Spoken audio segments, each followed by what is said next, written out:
The Way of Transgressors, March 9. Good understanding giveth favour, but the way of transgressors is hard. Proverbs 13:15. The news of man's fall spread through heaven. Every harp was hushed. The angels cast their crowns from their heads in sorrow. All heaven was in agitation. A council was held to decide what must be done with the guilty pair. The angels feared that they would put forth the hand and eat of the tree of life and be immortal sinners. But God said that he would drive the transgressors from the garden. Angels were commissioned immediately to guard the way of the tree of life. It had been Satan's studied plan that Adam and Eve should disobey God, receive his frown, and then be led on to partake of the tree of life, that they might live forever in sin and disobedience, and thus sin be immortalized.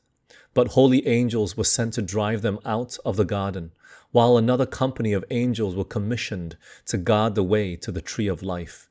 Satan triumphed. Others he had made to suffer by his fall. He had been shut out of heaven, they out of paradise. By transgression, Adam lost Eden. By the transgression of God's commandments, man will lose heaven and an eternity of bliss.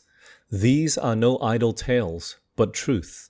I ask, on which side are you standing? It is true that Satan's path is made to appear attractive, but it is all a deception.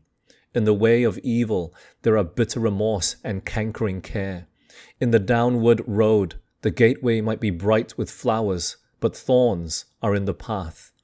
The way of transgressors is hard, but wisdom's ways are ways of pleasantness, and all her paths are peace. Proverbs chapter 13:15 and chapter 3 verse 17.